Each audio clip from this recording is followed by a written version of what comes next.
UKLO 1 year masters. No IELTS required up to 5 years visa. High visa success rate. Hyderabad ను అభివృద్ధి చేయాలని వరదల నుంచి విముక్తి కల్పించాలని సీఎం రేవంత్ రెడ్డి హైడ్రా ఏర్పాటు చేశారు. 2 నెలల క్రితం ఏర్పడిన హైడ్రా తన పని తాను చేసుకుంటూ పోతుంది. అక్రమాలను నేలమట్టం చేసే పనిలో బిజీగా ఉంది. ఎక్కడెక్కడ అక్రమ కట్టడాలు ఉన్నాయో వెతుక్కుంటూ వెళ్లి మరి మరోమారు మాట్లాడకుండా అటాక్ చేస్తుంది. ఇకపోతే ఇటీవల కురిసిన భారీ వర్షాలు వరదల సమయంలో వరద ప్రభావిత జిల్లాల్లో పర్యటించిన సీఎం రేవంత్ రెడ్డి జిల్లాల్లోనూ హైడ్రా తరహా వ్యవస్థ ఏర్పాటు చేస్తామని ప్రకటించారు. సీఎం ప్రకటించడమే ఆలస్యం. మున్సిపల్ అధికారులు అక్రమ నిర్మాణాలపైకి బుల్డోజర్లను పంపిస్తున్నారు. మొన్న ఖమ్మం, నిన్న సిద్దిపేట, నేడు మంచిర్యాల జిల్లాల్లో హైడ్రా తరహా కూల్చివేతలు మొదలయ్యాయి. తాజాగా మంచిర్యాల కలెక్టరేట్ కు సమీపంలో ప్రభుత్వ స్థలంలో అక్రమంగా నిర్మించిన 5 అంతస్తున్న నిర్మాణాన్ని మున్సిపల్ అధికారులు భారీ బందోబస్తు నడుమ కూల్చేశారు.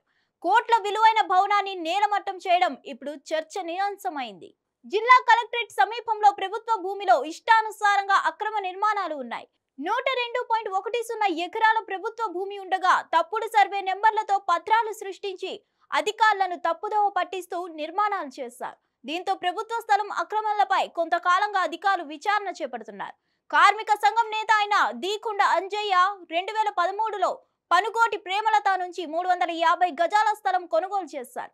అన్ని డాక్యుమెంట్లు చట్ట ప్రకారం ఉన్నాయంటూ నిర్మాణం చేపట్టాడు.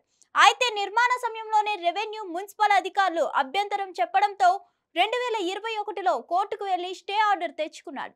దీనిపై విచారణ జరిపిన రెవెన్యూ అధికారులు ఆధారాలు సేకరించి కోర్టుకు సమర్పించారు. దీంతో స్టే ఎత్తివేసింది.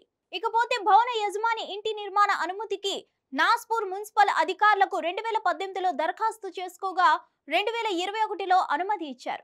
అప్పటి టౌన్ ప్లానింగ్ అధికారి భవన నిర్మాణానికి అనుమతులు మంజూరు చేశారు. ఆ మేరకు ఛార్జీలు వసూలు చెల్లించారు. అనుమతుల ప్రకారం 5 అంతస్తుల భవనం నిర్మించాడు. కానీ రెవెన్యూ అధికారులు అది ప్రభుత్వ స్థలం అని అభ్యంతరం తెలిపారు. రాజకీయ ఒత్తిడితో చర్యలు తీసుకోలేదు. తాజాగా కోర్టు స్టే ఎత్తివేయడం, బీఆర్ఎస్ అధికారం కోల్పోవడంతో అధికారులు భవనం నేలమట్టం చేశారు. భారీ నిర్మాణం కూల్చివేత జిల్లాలో తీవ్ర చర్చనీయాంశంగా మారింది. అనుమతులు ఉన్నా అక్రమ నిర్మాణం అని కూల్చివేయడంతో జిల్లాకు హైడ్రా వచ్చిందన్న చర్చ జరుగుతుంది. దీంతో అక్రమ నిర్మాణదారుల్లో ఆందోళన నెలకొంది. అయితే కూల్చివేతలు ఈ ఒక్క భవనంతోనే ఆగుతాయా, లేక అక్రమ నిర్మాణాలన్నీ కూల్చివేస్తారన్న చర్చ జిల్లాలో సాగుతుంది. మరిన్ని అప్డేట్స్ కోసం stay tune to hit TV. Hit TV app ని డౌన్లోడ్ చేసుకోండి. ఇందులో short news, live news, entertainment movies అన్ని అవైలబుల్ గా ఉన్నాయి. Please download Hit TV app. Hit TV app hit TV app ని ఫ్రీగా డౌన్లోడ్ చేసుకోండి.